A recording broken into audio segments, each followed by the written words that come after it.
여러분도 동일하게 성경을 통해서 읽어주시면 감사하겠습니다. 네, 여러분 도미노를 아시나요? 피자 말고. 사실 저도 피자 중에 도미노 피자를 제일 좋아하지만 제가 말하는 것은 도미노 게임을 말합니다. 이 도미노 게임은요, 나무 따위로 만든 아주 작은 직사각형 형태의 작은 패드를 순차적으로 쓰러뜨리는 게임을 말하죠. 근데 이 도미노라고 하는 단어의 어원에 어떤 말이 있냐면 파급, 연쇄라는 뜻이 있어요. 다시 말해 하나가 넘어지면서 파급을 주고 하나를 통해서 다음으로 이어지는 연쇄작용이 있다라는 의미를 담고 있는 게 바로 도미노라고 하는 단어입니다. 18세기 이탈리아에서 이 도미노 게임이 시작되었다고 하는데, 이 놀이는 앞서 나누었듯이 작은 패로 된 그 나무 쪼가리들을 직사각형의 모양을 넘어뜨려서 순차적으로 연이어 넘어뜨리는 그 놀이가 도미노입니다.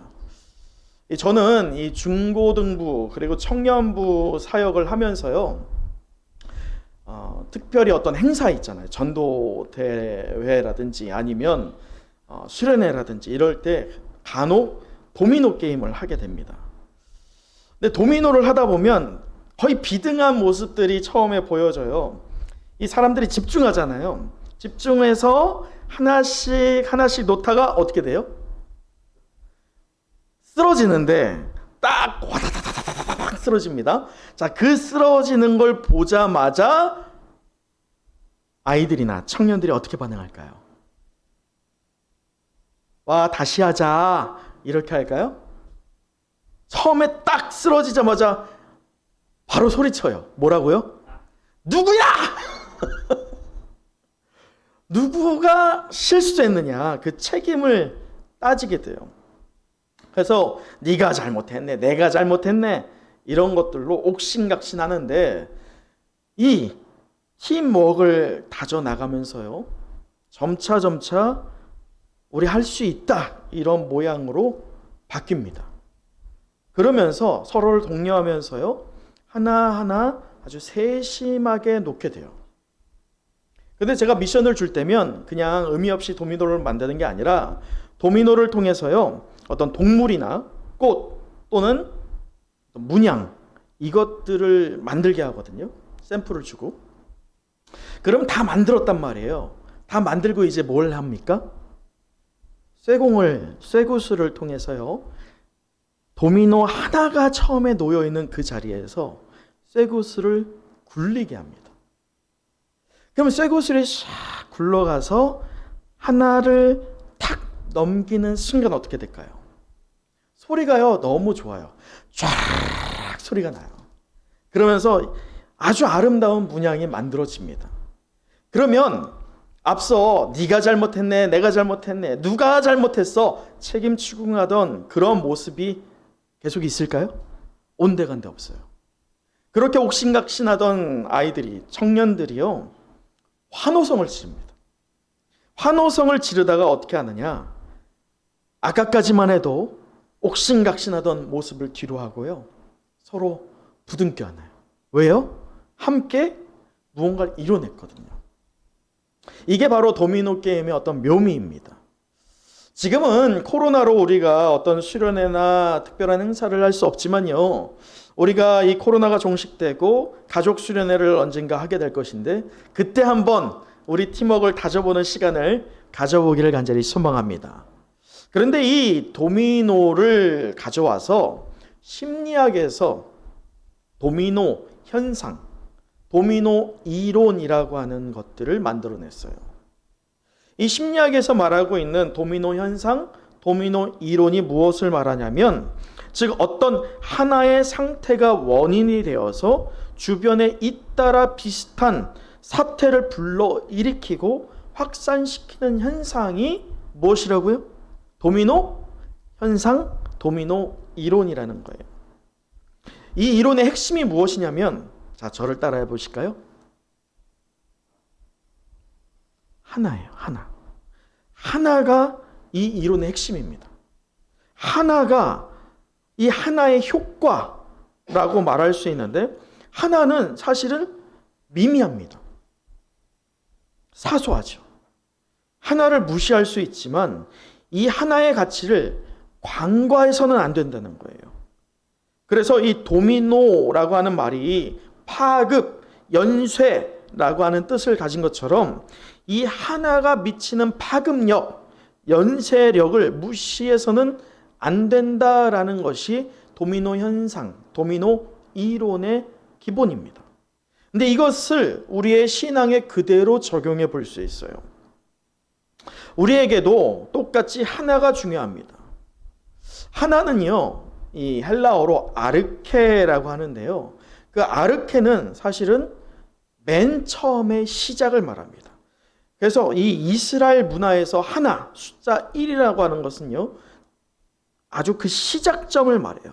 수의 시작이기도 하지만 토대이고 초석을 말하는 하나가 바로 아르케라고 하는 것이 우리 성경에서 말하는 하나입니다.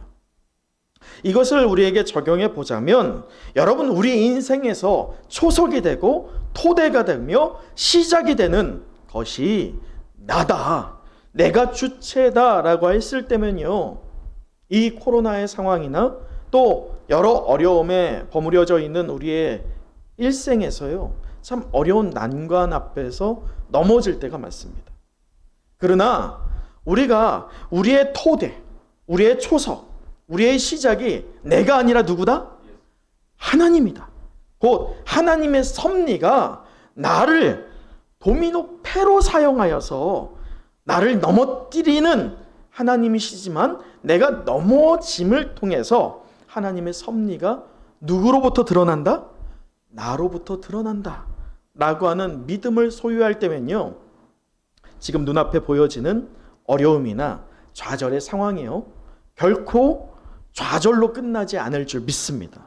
그것이 바로 온전한 믿음을 소유한 성도가 가져야 할 신앙의 도미노 현상일 줄 믿습니다. 여러분, 우리가 지난주까지 말씀을 나눴던 것을 기억하십니까?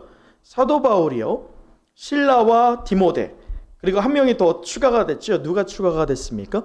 누가복음, 또 사도행전을 기록한 누가가 추가가 된 이 바울 일행이 우연의 연속처럼 보였지만 하나님의 뜻, 하나님의 계획, 하나님의 섭리에 순종해서 네아폴리라고 하는 곳에서 어디로 가게 됩니까? 빌립보라고 하는 곳에 가게 되었죠. 우연이 아닌 섭리의 연속의 과정이었어요. 그런데 우리 지난주 말씀을 본 것처럼요, 이들이 빌립보에 가서 복음을 분명히 전했지만 며칠 동안 열매가 있었습니까? 없었습니까? 전혀 없었다는 거예요. 바울의 성향을 보았을 때, 또 바울의 전도의 스타일을 보았을 때, 그가 하루 1시간을 소홀히 보내지 않았을 거예요. 부단히 예수는 그리스도다라는 복음을 전했을 것인데 아무런 열매가 맺어지지 않았습니다. 그런데 그들이 회당이 없는 관계로 우연히 어디에 가게 됐죠? 강가에 가게 됐어요.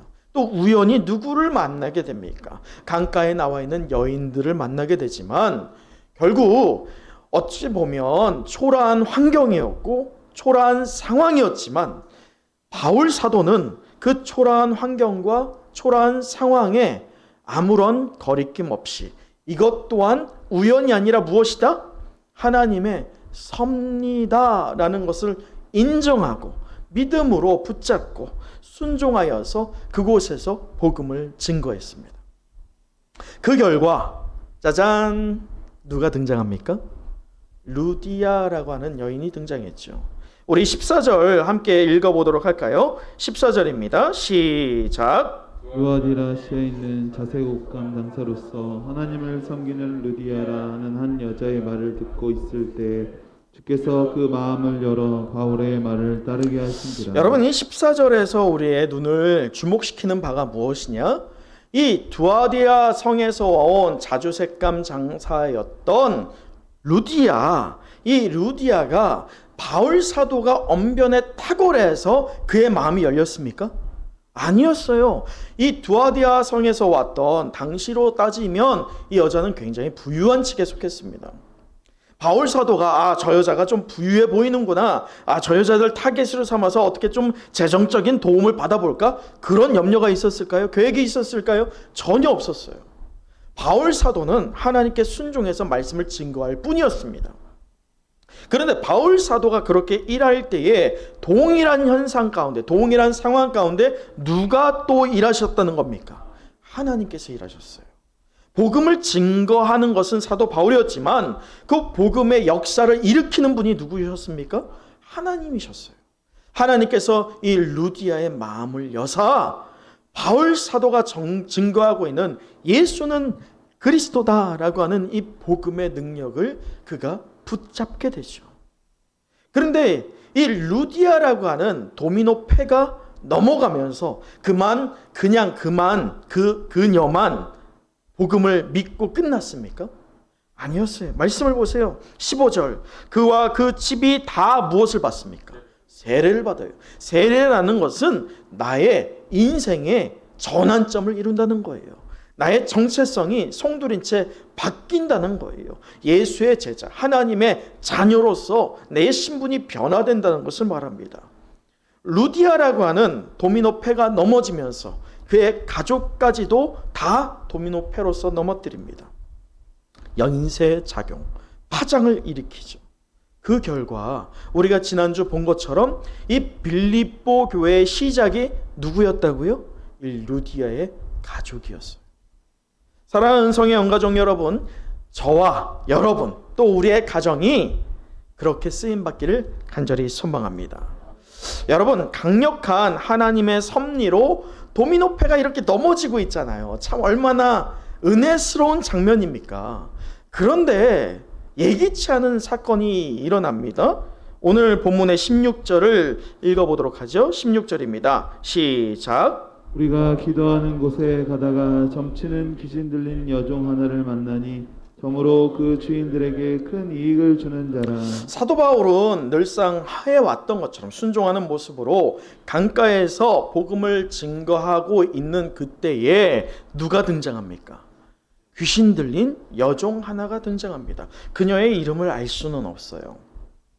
자, 그런데 흥미로운 게 있어요.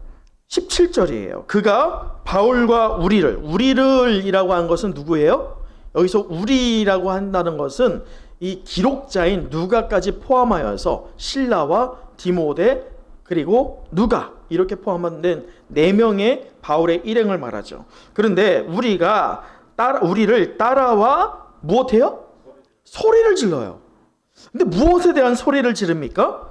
이 사람들은 지극히 높은 하나님의 무엇이다? 종으로서 구원의 길을 너희에게 전하는 자라. 여러분, 여기까지만 보면 사도 바울의 일행을 예수는 그리스도다라고 복음을 증거하던 이들을 누가 높여주고 있습니까? 귀신이 높여주고 있어요. 사탄이 높여주고 있습니다. 여기까지만 보면 하나님의 섭리, 어떤 도미노의 한 가지 패로서 이 귀신 들린 여인의 조종하고 있는 사탄 역시나 쓰임받고 있는 것처럼 보여집니다. 왜냐? 귀신이 찬양하잖아요. 가만히 있어도 귀신이 소리 질러서 소위 사도 바울 일행을 피하래주고 있어요. 너희를 구원할 자다 소리 높이고 있지 않습니까? 얼마나 좋은 일이겠어요. 하나님의 섭리로 봐도 마땅할 것 같습니다. 그런데 사도 바울의 반응은 사뭇 다릅니다. 18절 읽어드리면 이렇습니다. 이같이 여러 날을 하는지라 바울이 심히 어떻게 해요? 여러분, 왜 괴로워할까요?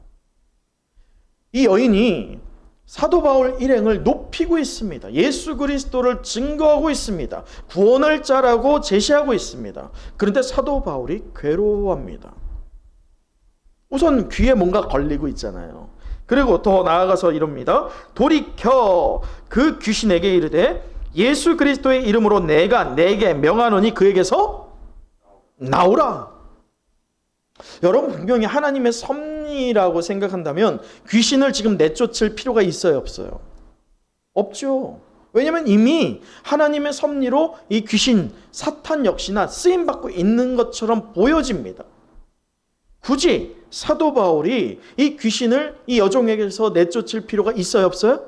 없어요. 그러나 사도 바울이 지금 귀신을 내쫓아 버립니다.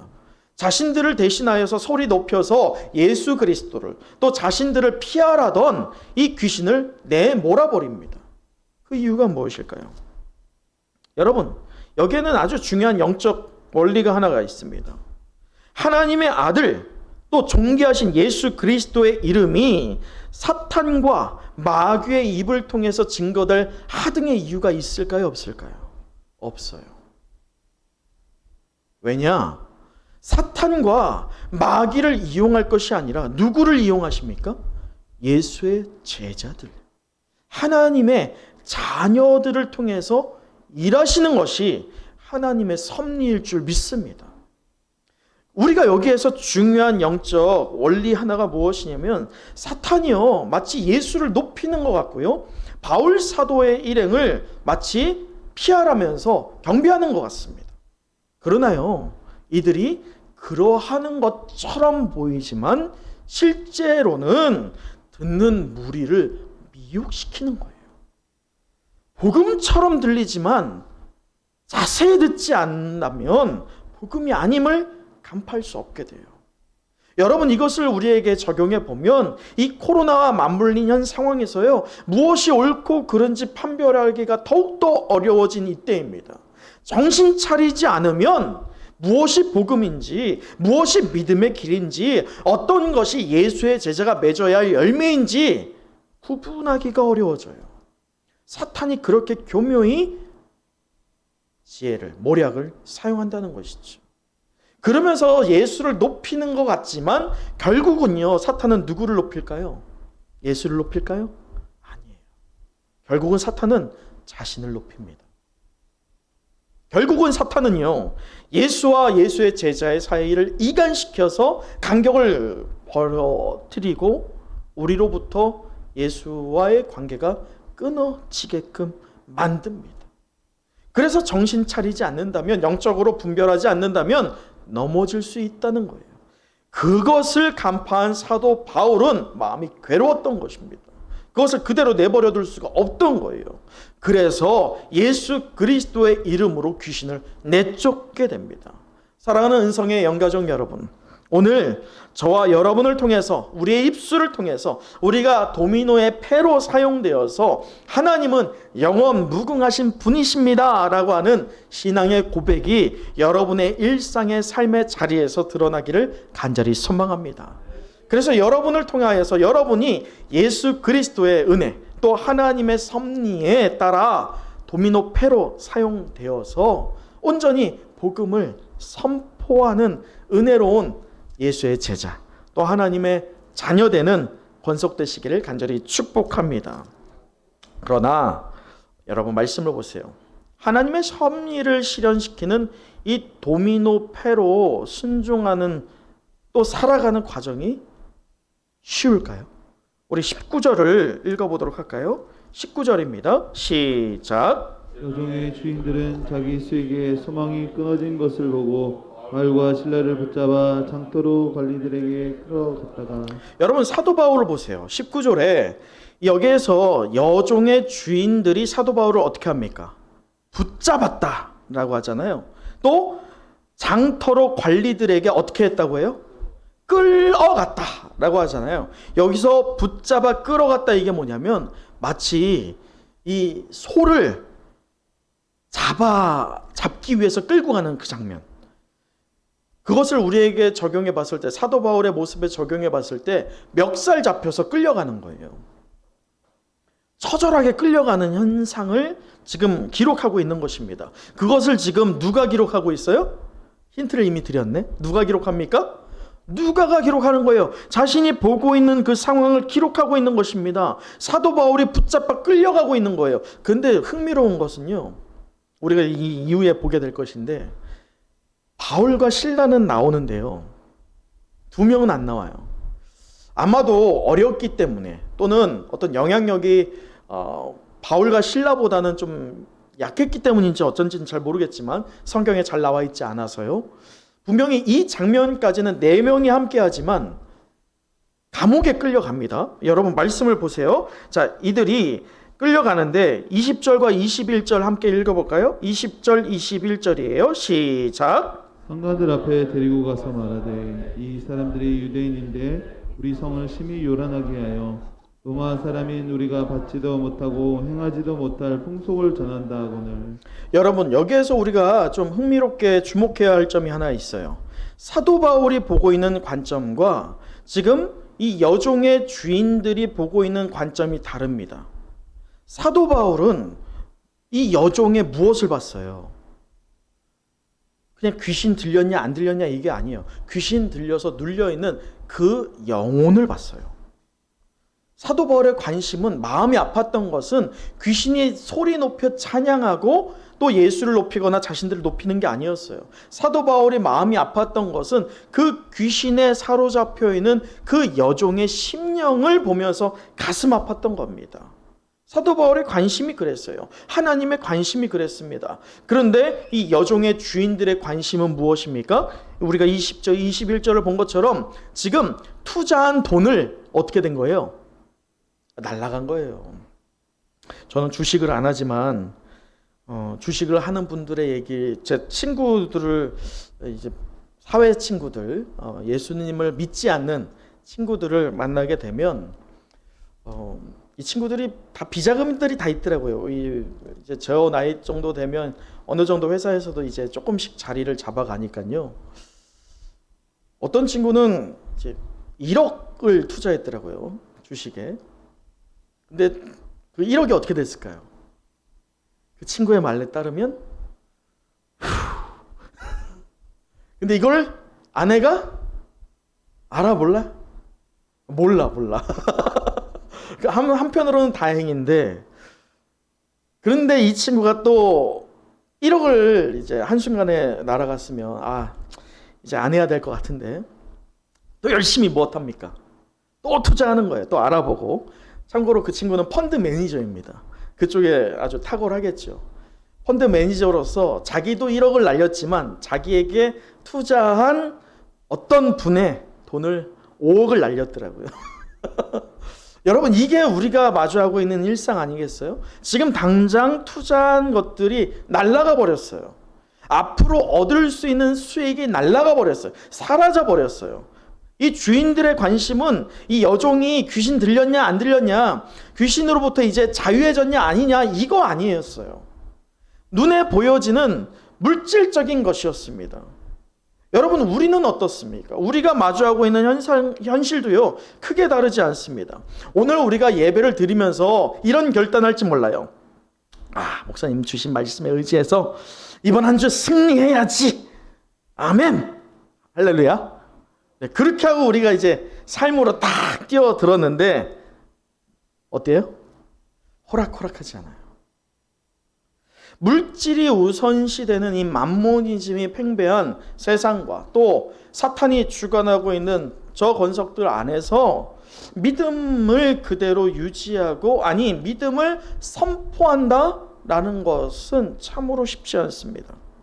더욱이 코로나와 맞물린 현 상황에서 세상은 안타깝게도 우리 믿음의 성도들이 왜 우리가 이 예배에 목숨을 걸어야 하느냐에 대해서 관심이 있어요, 없어요? 제가 오늘 설교를 준비하면서 리서치 조사들을 많이 찾아봤거든요. 기독교인과 기독교인이 아닌 분들을 찾아봤을 때 예배를 드리지 말아야 한다라는 것에 기독교인들 같은 경우 몇 %였을까요? 예배를 드리지 말아야 한다. 대략. 한번 찍어보세요. 50%가 넘었어요. 50%가 넘었는데 믿음의 성도들이 말이죠. 믿지 않는 사람들은 당연히 90% 정도가 됐고요. 50%가 넘었는데 근데 그 50%를 또 조사했어요. 그러면 당신이 지금 교회를 나가지 않고 어떤 예배를 드립니까? 라고 했을 때 그 50%를 또 100%로 환산했을 때 그 50% 안에서 예배를 안 드립니다. 온라인도 안 드리고 라디오도 안 드리고 아무것도 안 하고 예배를 지금은 현재는 멈췄습니다. 라고 하는 분들이요. 30%였어요. 그 50% 안에서 30%요. 여러분, 믿음의 성도가 살아가기가 참 어려운 시대입니다. 온갖 매체는요, 연일 교회에 대해서 비방적인 여론을 형성하죠. 이슈화를 시킵니다. 그래서 믿음의 성도가 복음을 증거하다가도 억울할 때가 참 많아질 때가 있어요. 또 제가 조사한 게 뭐냐면 이 코로나 시대에 교회의 신뢰도를 조사한 리서치가 있더라고요. 그걸 보니까 한국 교회의 신뢰도가 코로나 이전에는요 32%였어요. 사실 좀 높진 않았죠. 근데 이것은 우리 기독교인만이 아니라 전체를 포괄했을 때 기독교를 향하여서 당신이 얼마나 신뢰하느냐에 대해서 32%가 긍정적으로 대답했거든요. 지금 1년, 이제 2년째를 접어들고 있는 상황에 동일한 리서치 조사를 했더니 그 리서치 조사의 결과가 32%에서 늘었을까요? 줄었을까요? 당연히 줄었죠. 몇 프로? 21%로 급락했어요. 교회에 대한 신뢰도가 점점 밑바닥을 치고 있습니다. 근데 이러한 교회에 대한 이미지를 부정적으로 여겨지는 리서치 조사가 굉장히 많은데요. 그 여러 조사 가운데 하나, 아무도 신경 쓰지 않는 그 조사에 따르면요. 이 코로나 기간 동안에 사회 봉사를 하고 또 불우이웃들과 같이 여러 재정적인 도움을 흘려보내고 있는 종교가 무엇이냐, 어떤 종교가 가장 영향력이 있느냐, 영향을 미치느냐의 그 리서치 조사의 1위가 어디였을까요? 바로 한국교회예요. 근데 이것을 매체는 말해요, 안 말해요? 안 말해요. 하물며 여러분도 이 조사를 알아요, 몰라요? 몰라요. 이게 참 억울할 때가 있지 않아요, 여러분? 답답할 때가 있지 않습니까? 하물며 우리도 이런데 사도 바울은 어땠을까요? 여러분, 사도 바울이 하나님의 섭리를 실현시키는 이 도미노패로서 순종하면서요, 지금 그가 멱살 잡혀서 끌려갔잖아요. 그가 감옥에 갇히는데요, 감옥에 그냥 갇히지 않습니다. 말씀을 보면 22절에 무리가 일제히 일어나 고발하니 상관들이 명령합니다. 어떻게 해요? 첫째, 옷을 찢어라. 둘째, 벗겨라. 셋째, 무엇하라? 매로 치라.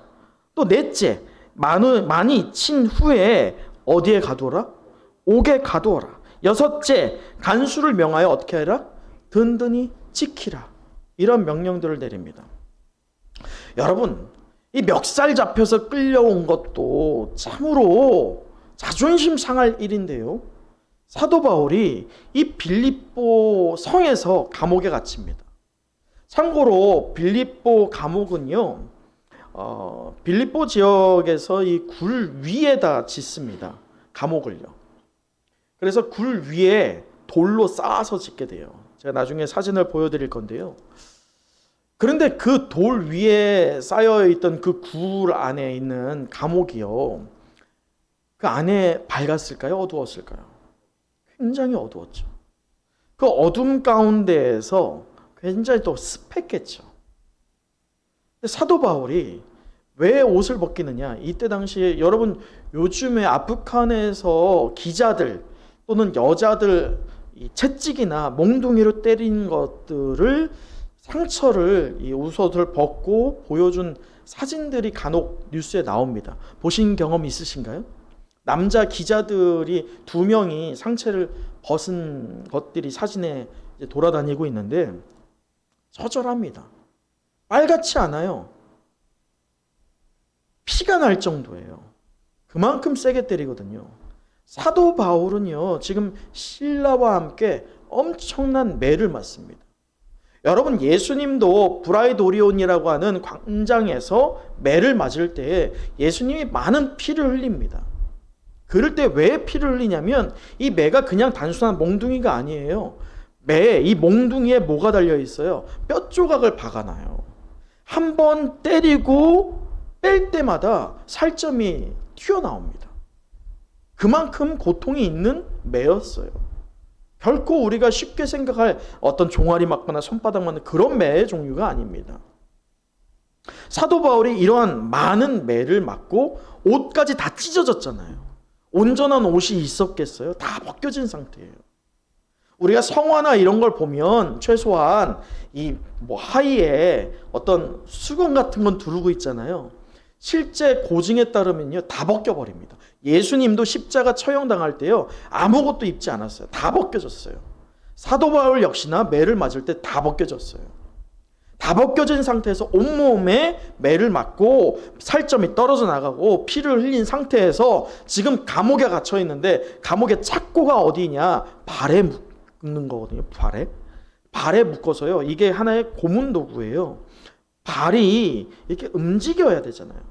또 앉거나 그럴 때면 이게 자동적으로 이렇게 펼쳐지게 되죠. 착고는 딱 고정하는 거예요. 앉을 때도 불편하고 걸어 다닐 수도 없어요.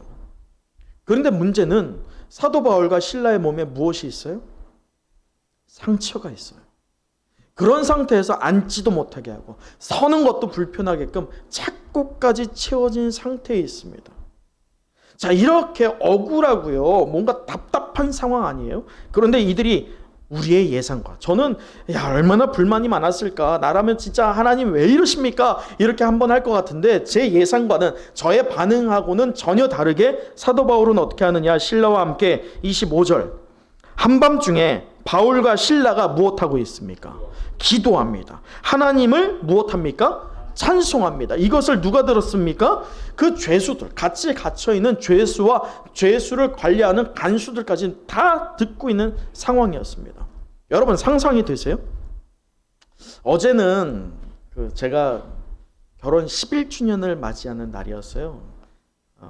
연세가 많으신 우리 권사님, 장로님들한테는 죄송하지만 고작 11주년이었지만, 근데 11주년을 맞이하면서 제가 오늘 이 본문을 준비하면서 이 사도 바울이 얼마나 고통스러웠을까. 그 매가, 피가 흘러지고 착고에 차여 있는 상황이 얼마나 어려웠을까.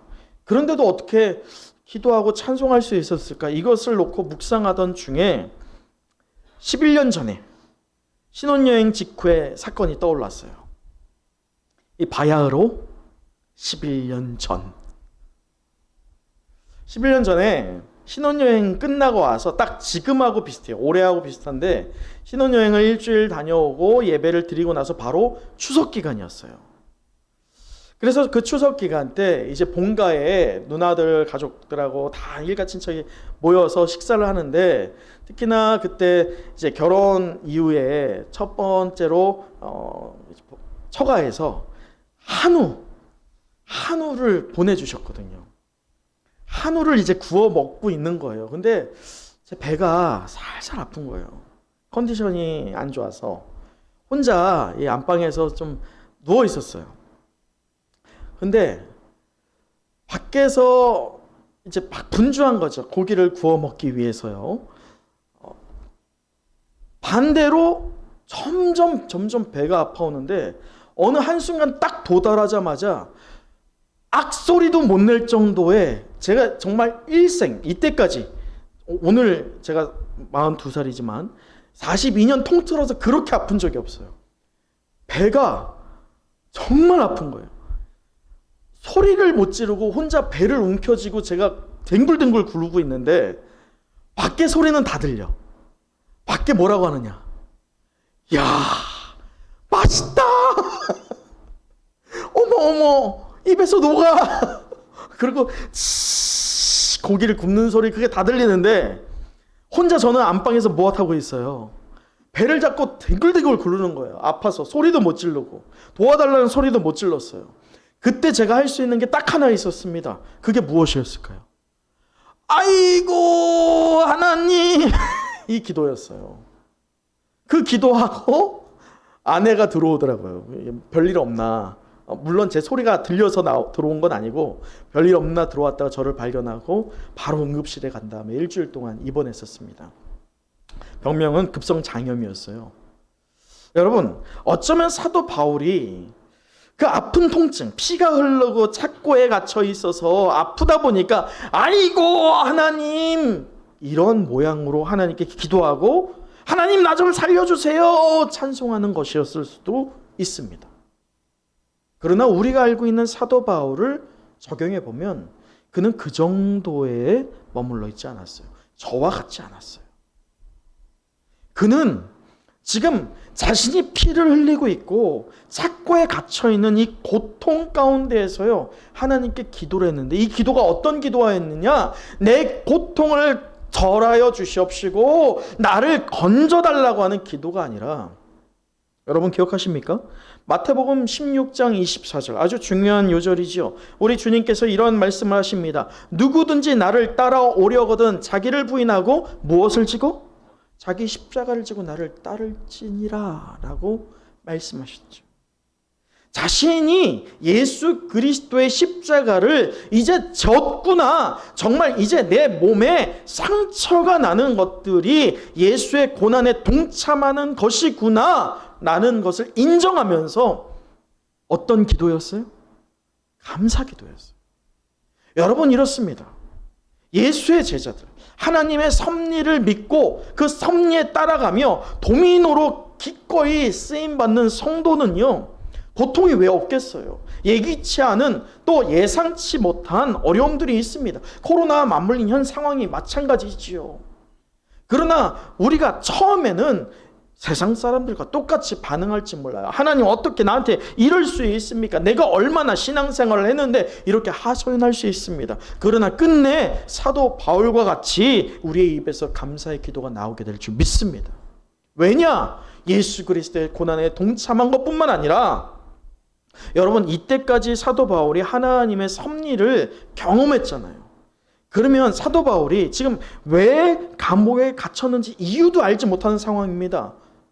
그러면 한 번 정도 하나님한테 하나님 나 왜 여기 가뒀어요? 라고 말해 볼만 해요. 물어볼 만합니다. 따져 볼 만합니다. 그러나 그 모습이 보여요? 안 보여요? 안 보여요. 왜 그러냐?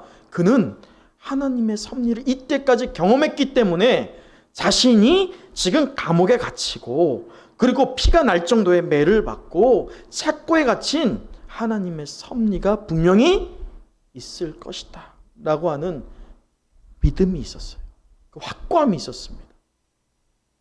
그 확고함으로 그렇게 그들이 기도한 끝에 26절, 이에 갑자기 큰 지진이 나서 옥토가 움직이고 문이 다 열리면서 모든 사람의 매인 것들이 다 어떻게 됩니까? 벗어지는 은혜가 있었어요. 할렐루야. 이처럼 우리 믿음의 성도요 또 예수의 제자되는 저와 여러분이, 우리 은성의 영가족들이 현재 당면한 어려움들이 있습니다. 우리를 옥죄어오는 옥들이 있을지 몰라요. 우리를 가둬놓을지 모릅니다. 영적으로 우리를 누를지 모릅니다. 그러나 우리가 하나님께 오히려 감사함으로 기도하고 또 하나님의 섭리에 기꺼이 쓰임받을 것을 사모하면서 찬송할 때에 우리의 갇혀있던 옥문을, 또 우리의 채워져 있던 착고를 기꺼이 풀어주실 하나님을 체험하는 저와 여러분 되시길 간절히 사모합니다. 여러분, 이렇게 사도 바울과 실라가 채워짐이 다 풀려났어요. 근데 보세요. 이들이 채워졌던 착고가 풀려졌고 옥문이 열렸습니다. 여러분 같으면 어떻게 했어요? 도망가야죠. 바로 아유 옳다구나, 응답받았다, 할렐루야, 도망가야죠. 사도 바울이 지금 도망갑니까? 아니에요. 당장 탈출해야지 마땅합니다. 왜냐? 시그널을 보여주셨잖아요. 사도 베드로도 분명히 옥문이 열릴 때 그가 바로 탈출했어요. 이전에 사도 바울이 이미 이런 경험을 겪을 때도 똑같이 탈출했습니다. 근데 오늘 이 시간에는 신라와 함께 탈출하지 않고 있어요. 왜 이들이 탈출하지 않고 있을까? 이들은 자신을 향한 하나님의 섭리, 또 이 이방인을 구원하기 위한 하나님의 계획이 다만 자신들이 이 빌립보 감옥에서 탈출하는 것으로 끝난다라고 믿지 않았기 때문이에요. 하나님의 섭리는 분명히 더 있을 것이야. 우리가 단순히 탈출하는 것으로 끝나지 않을 거야 라고 하는 확신이 있었어요. 그 확신은 이제 이름 모를 한 간수에게 조명이 됩니다. 여러분 말씀 27절 함께 읽어보도록 하죠. 27절입니다. 시작. 간수가 자다가 깨어 문들이 열린 것을 보고 죄수들이 도망한 줄 생각하고 칼을 빼어 자기라라 하거늘. 여러분 왜 간수가 이러냐면 우선 잤잖아요. 자고 있는데 자다가 깨니까 지금 옥문이 어떻게 돼 있어요? 다 열려 있어요. 자다가 깨면 우선 정신이 없고 분별력이 없죠. 옥문이 열려 있으니까 간수는 당연히 어떻게 될 거라 생각했을까요? 죄인들이 다 도망갔구나 이렇게 생각했어요.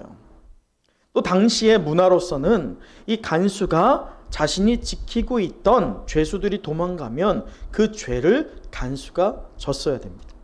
죽음으로 갚았어야 돼요. 간수가 지금 그래서 어떻게 반응하고 있습니까? 칼을 빼어 무엇하려고 합니까? 목숨을 끊으려고 해요. 왜냐하면 간수는 그 옥문이 열려 있고 그리고 이 죄수들이 도망갔다라고 확신이 드는 순간 그에게 살 소망이 있었어요? 없었어요? 없었어요. 자신이 이제 죽은 것이나 마찬가지라고 생각했어요. 그래서 차라리 명예롭게 내가 처형당하느니 내 스스로 목숨을 끊자 이런 결정을 내렸던 거죠. 그런 간수를 향해서 사도 바울이 이렇게 합니다. 우리 말씀의 28절 사도 바울이 어떻게 소리 지릅니까? 크게 소리 지릅니다. 크게 소리 질러요. 무엇이라고 소리 지릅니까? 내 몸을 상하지 말라. 우리가 다 여기 있노라. 지금 바울과 실라만이 아니에요. 여러분 여기에서 하나의 신비는요. 다른 죄수들도 있었거든요. 그들이 도망갈 만합니다. 그러나 사도 바울과 실라가 도망가지 않으니 이들도 다 그대로 있어요.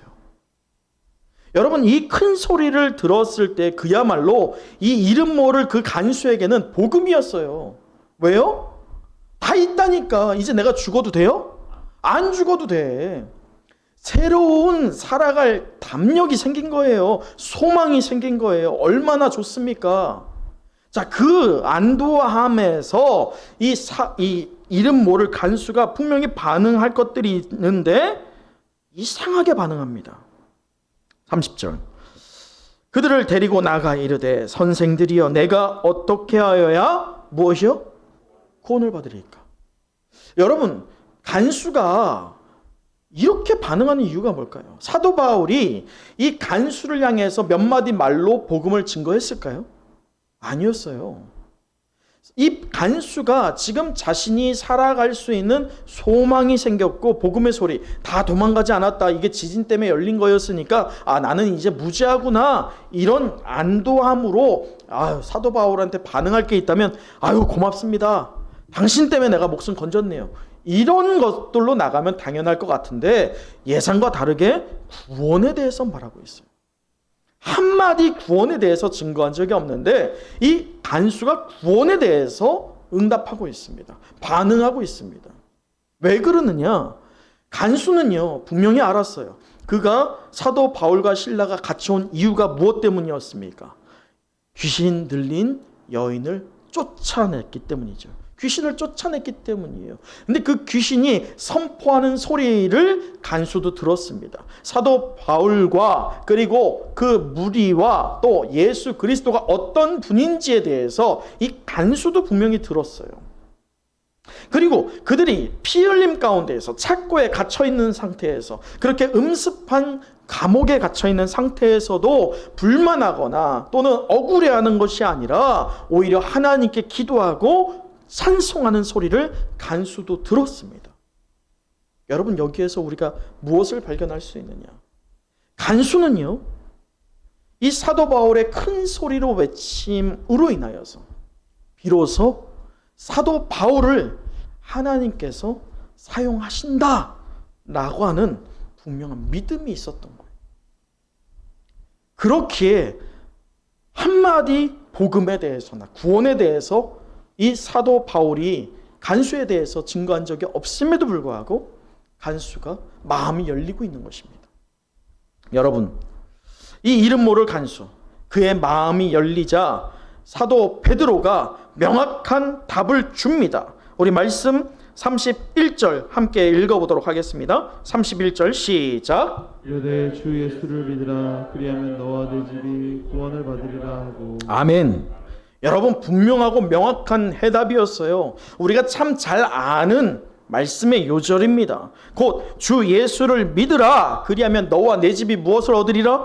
구원을 얻으리라 라고 하는 이 말씀, 여러분, 오늘 이 사도 바울이 제시한 분명하고 명확한 해답이 과연 여러분 인생에 깊이 새겨져 있는지, 또 여러분을 통하여서 여러분의 마음이 열려서 여러분 가족 구성원들도 동일한 믿음의 고백을 하고 있는지, 그래서 구원을 받고 있는지 점검해야 할 때일 줄 믿습니다. 말씀을 마치겠습니다.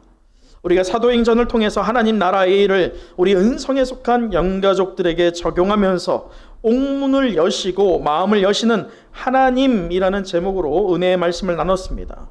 우리 마지막으로 34절을 읽어보도록 하죠. 34절입니다. 시작. 그들을 데리고 자기 집에 올라가서 음식을 차려주고 그와 온 집안이 하나님을 믿음으로 크게 기뻐하니라. 여러분 보이시나요?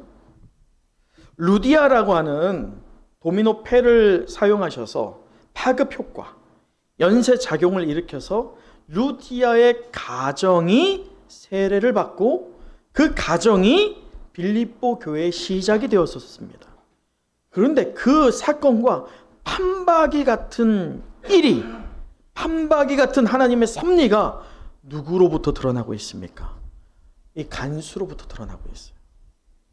간수가 그가 믿음이 생기고 나니, 구원에 대한 감격이 일어나고 나니 그의 마음이 열리니 그의 가족들에게 복음을 전하고 그의 가족들을 세례받게 합니다. 그 결과 말씀 34절 보세요. 그들을 데리고 자기 집에 올라가서 음식을 차려주고 그와 온 집안이 무엇합니까?